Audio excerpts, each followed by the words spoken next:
got a major election cycle happening this year, and sometimes it's more than policy that can win the vote, which is why certain candidates get elected while others simply do not. Let's welcome back Christopher Connors, author of the new book, The Champion Leader. Great to have you back. Great. Thank you, Layla. And your book is released today, so congratulations on that. Thank you This is your third book, but this is the most major of the three, isn't that right? That's right. First major published book through Wiley. Yeah, so tell us a little bit about the book and how we can apply this to sort of the political arena without naming anybody specifically, but it's true, we do elect people based on who they are, sometimes more than the policies that they talk about.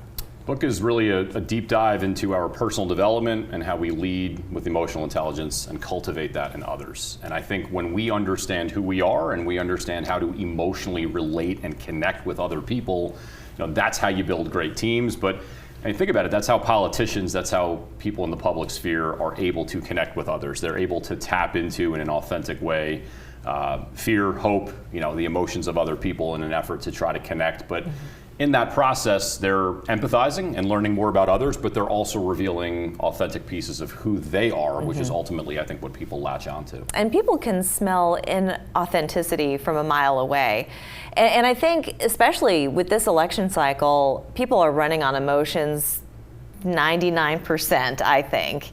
So when you're talking about a candidate that's running for an office, the emotions that they incite in others, what are some of the winning emotions? We had talked about previously confidence, tapping into other people's skills, but when you don't necessarily have that one-on-one between, say, a politician and their constituent, what are some of the things, the tools that they can use to grab their emotions and then their vote?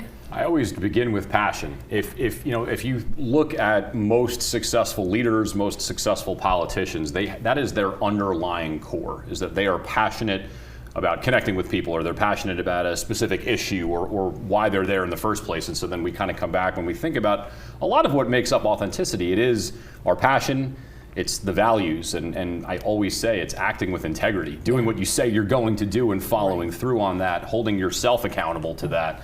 But it's purpose. Why are you there in the first place? And I think both in leadership and in politics, when people can latch onto, I know where this person's coming from, I understand their why, I understand the reason that they're here in the arena.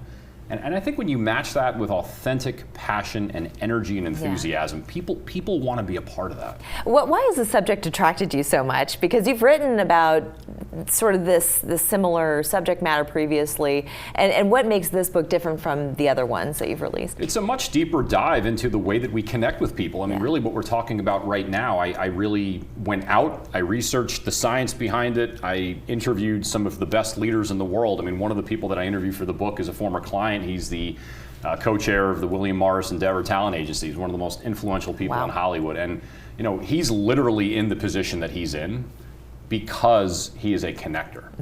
And one of the common threads that I've seen in what I call championship leadership is it's that innate ability to connect with hearts and minds, but to do so from authenticity, to do so with passion. But I come back, I know it's a little bit of a corny quote, it's one of my favorites, it's people don't care how much you know until they know how much you care. Yes, I think to be true. Authentic, you have to be empathetic. And if it's kind of what we say in the work that I'm in, it's what's in it for me?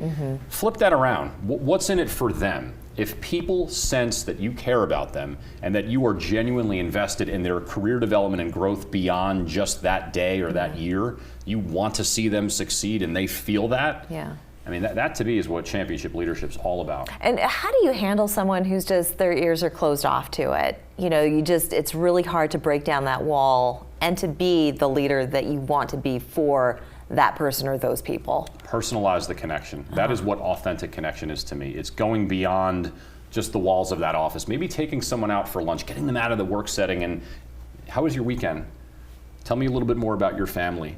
I think one thing that's going to resonate a lot with people, it doesn't have to be a shared passion or enthusiasm. It's just understanding what are their favorite things to do. What are the things that make them tick inside? We talked a little bit about motivating factors. Yeah.